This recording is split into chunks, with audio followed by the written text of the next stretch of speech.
Hey y'all, I'm Paula Deen. Getting a head start on the week's meals can really save you a lot of time and headaches. So today's show is going to be full of all kind of make-ahead recipes, and I'm going to be starting by preparing the best crab casserole, loaded with all kind of flavors. And that is the name of it, the best crab casserole. And then up next is my friend Bo's Eggplant Supreme. Morsels of this delicious vegetable are just in every last bite. And last but not least is a summer squash casserole that literally just melts in your mouth with savory richness. So y'all get your aprons on and your ovens ready, because we're gonna get a head start in the kitchen. When I can get organized and ahead of the game, you know, it gives me more time to do things that I really want to do, like spend time with Michael. We love sitting out by the water, or I love just taking a minute to go out in the garden and enjoy that. And I'm going to try to do that today. Look at these beautiful flowers. I'm going to try to get ahead of the game today by fixing some real simple, easy, but delicious do-ahead recipes, because I'm determined this week I'm going to be very organized. And the first recipe I want to share with you, the name of it is The Best Crab Casserole. You can mix this recipe up in the morning before you go to work, put it in the casserole dish, and then when you come home for dinner, just pop it in. Okay, so let's get our crab casserole mixed up.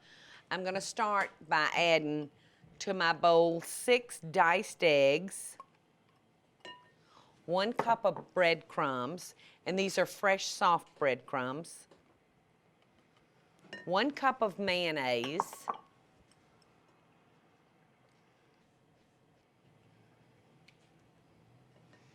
you might know I'd be using mayonnaise in a crab casserole dish, a medium onion, diced up, a handful of green sliced olives,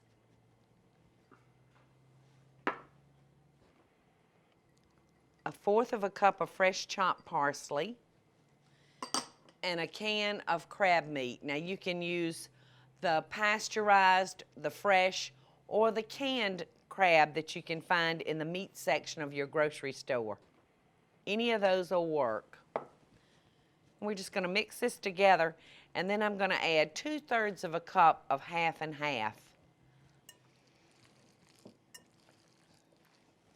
And we're going to add our half and half.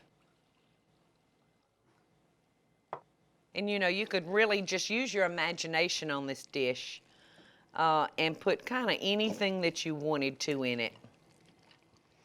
Now, I'm not going to use all of that milk. I don't think it needs that much. You could substitute the crab for shrimp or chicken.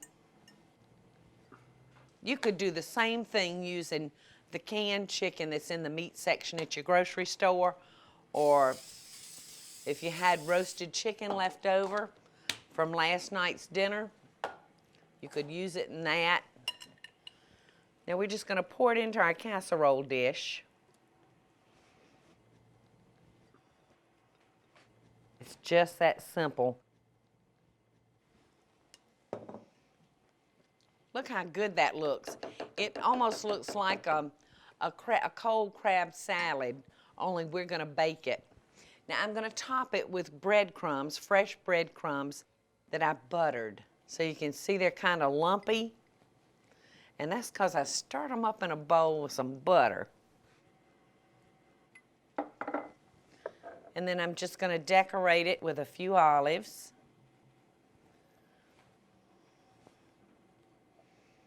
If you don't like green olives, then find something that you do like. It won't hurt the taste a bit. Unbelievable how easy it is. Wrap this, put it in the refrigerator.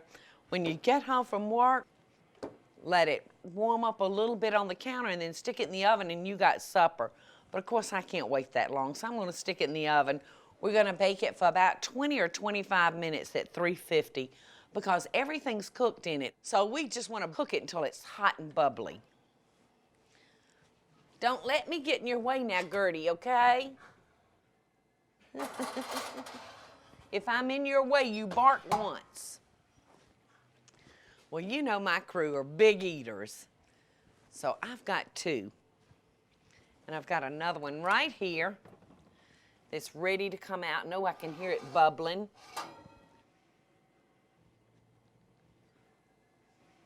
Look at that. Doesn't that look delicious? It's hard to believe that something can be that simple in the kitchen.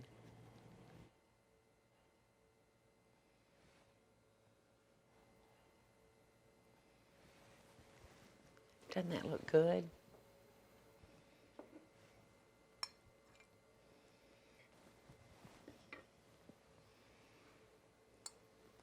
Doesn't that look good? I love all the eggs in it.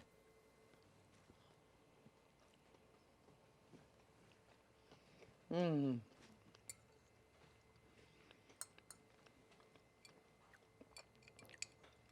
It really is delicious. I think you and your family will love it. I know you're gonna love how easy it was. I'm gonna take a break for a second and hope y'all come back and join me because I'm gonna show you one of my friend's favorite eggplant casserole recipes. She's an eggplant lover.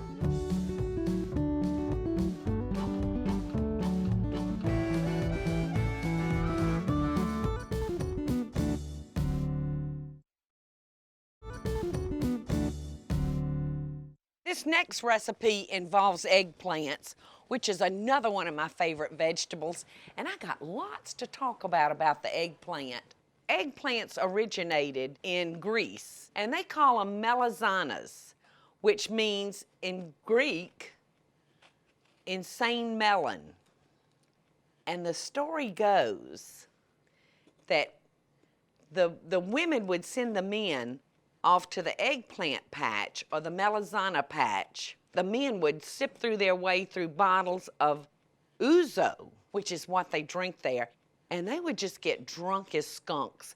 And when they got back to the house, they would blame it on the melons. So these eggplants were referred to as the insane melon. Now listen, all you Greeks out there, don't be calling me and fussing, because that's not my tail. I sit on mine. That's somebody else's tail. But this recipe that I'm about to teach y'all, you can really believe that story. In fact, one of my best friends in the whole wide world, Susan Dupree, cooks a lot of eggplant casserole. And this is one of her favorites, so I want to share this one with y'all today because I've eaten it at her house many a time and just love it. Now, all I've done is sliced our eggplant about yay thick. Now, we're going to drop this into boiling water, and we're going to let it cook until it's soft. Now, I'm going to add some house seasoning because it's hard to season up foods if you don't do it while you're cooking. It's hard to get them salty enough or seasoned enough after they're already done. So I'm gonna stick in 2 whole eggplants for this recipe. And I'm gonna put the lid on there and I'm gonna let them cook down, and then I'm gonna drain them. And I have some ready over here that's already cooked. We're gonna let those just continue to cook along. I've got some over here that I put through the strainer. Took my spider and just mashed the water out of them. So these are ready to go. I love eggplant. I especially love it fried. All right, I'm just gonna take a potato ricer and just kind of mash that all up. I'm gonna add a couple of tablespoons of butter. Well, maybe 3. That looks good.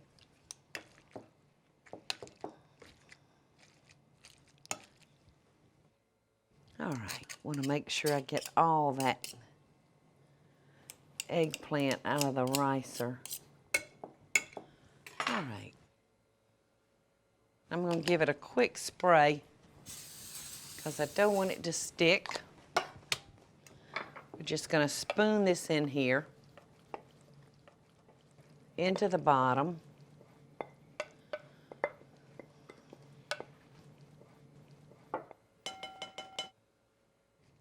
All right, now I've spread that out.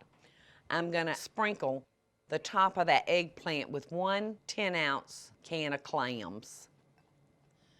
And I've drained the clam juice off of it, and I have it in this bowl right here. Just gonna spread those clams out, and then I'm gonna top it with some buttery, fresh cracker crumbs. Okay, that looks about like a cup. Okay, I've got the juice from the clams. I'm gonna add half a cup of half and half, and I'm just gonna pour this over our casserole dish. And all that clam juice is gonna run through that eggplant.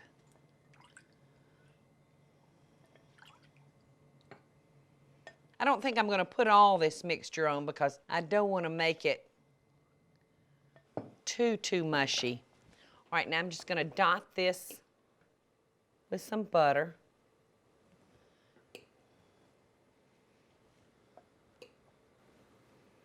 I like lots of butter on top of my crumbs. I'm gonna put this in the oven on 350 and we're gonna bake it for about 30 minutes.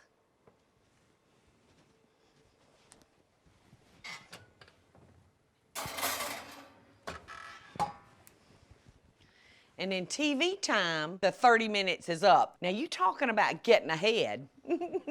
That's pretty good, isn't it? Ooh, and speaking of pretty good, look at that. Yum. Now, how easy was that? You're gonna love it. Yum. Oh my goodness, this is so good with the clams and the eggplant. It's out of this world. Oh my goodness, and this other squash is ready. So I know I've got to run for a second, and I'm going to dip up this other eggplant. And when I come back, I'm going to share another one of my favorite recipes with you, a summer squash casserole. Can't beat them.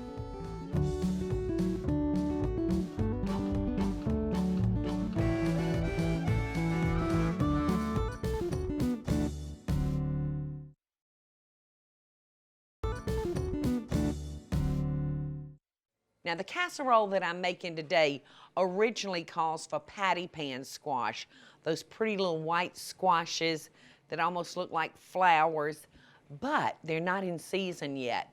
But this recipe is going to work nicely with this yellow summer squash.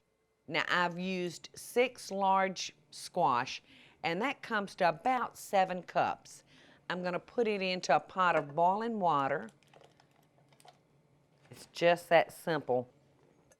Okay, so I'm gonna cook this squash for about 6 to 7 minutes. And then I'm gonna take it out and I'm gonna drain it. And I have some here that's already drained, and you can see it kind of cooked down. And in this pot,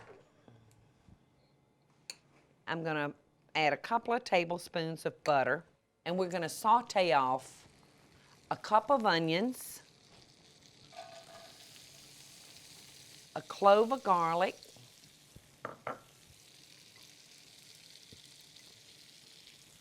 some salt and pepper,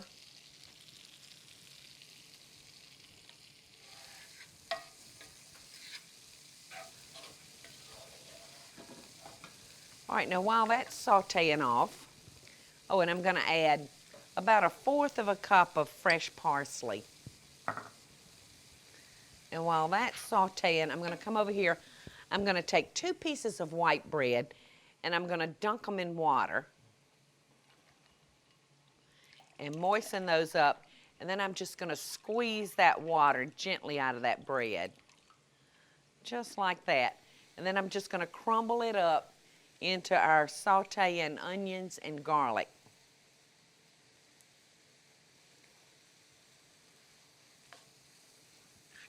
All right, now I'm going to add our squash to the pan.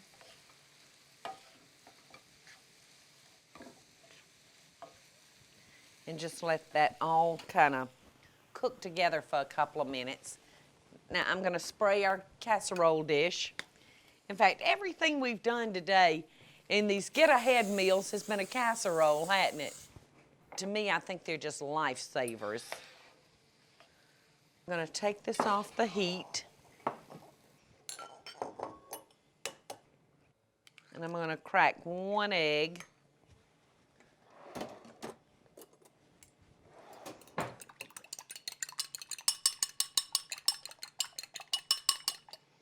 And add that to the squash. And you'll want to be careful that you don't have it so hot that it'll scramble up your egg. All right, so I'm just going to dip this up into our casserole dish.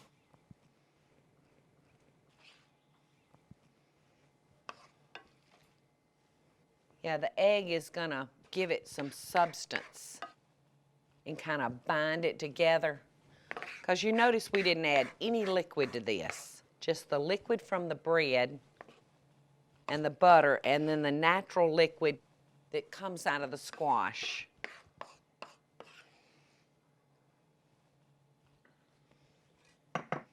I've just gotten all my squash planted in the garden.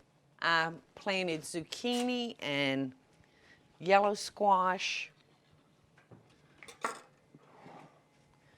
And it's going to be so, so good. All right, I'm going to top our casserole now with some cracker crumbs, a nice buttery cracker. You can just choose your favorite. Or if you wanted to, you could top it with cheese. All right, let's just dot this with a little butter. We're going to throw this in the oven. Bake it for about 20 or 25 minutes at 350. Now, if you're making this for a night or two down the road, you just cover it, put it in the refrigerator, and pull it out. It'll last for 2 days in the refrigerator. But I would hold off on my breadcrumbs. I wouldn't put those on until you were ready to bake it.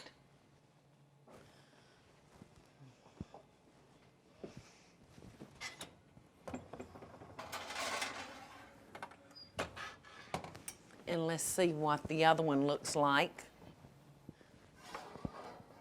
It's ready.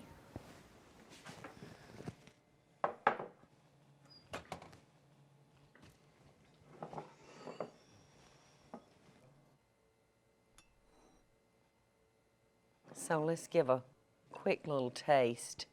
You can see where the eggs have bound the dish together.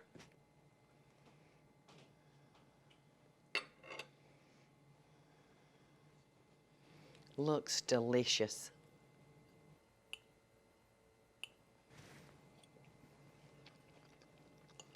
And it is delicious. So good. Coming up next, I want to share some tips with y'all on ways that you can serve this in little mini individual meals. So I'll meet you back in the kitchen. I hope you're enjoying today's show as much as I am.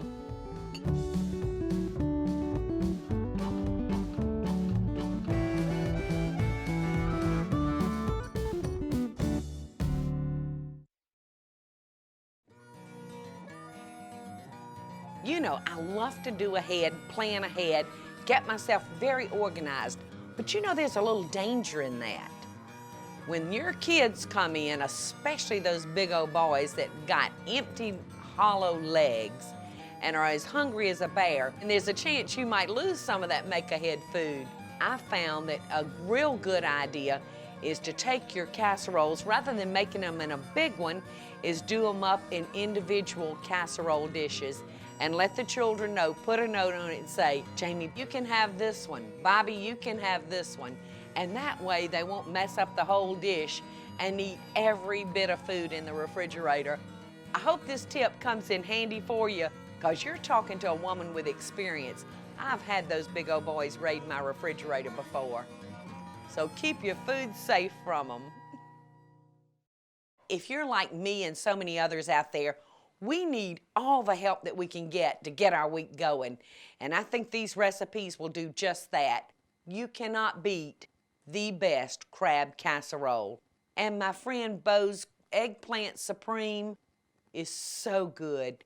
And there's nothing any better during midsummer when you can get your hands on that wonderful fresh patty pan squash or a nice summer squash.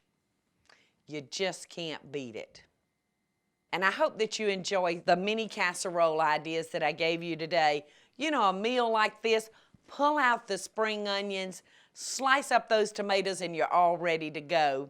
I really hope that y'all like some of these recipes today, and I hope some of these ideas will help start your week off just a little bit better. So until next time, y'all, I send you love and best dishes from Paula's kitchen to yours.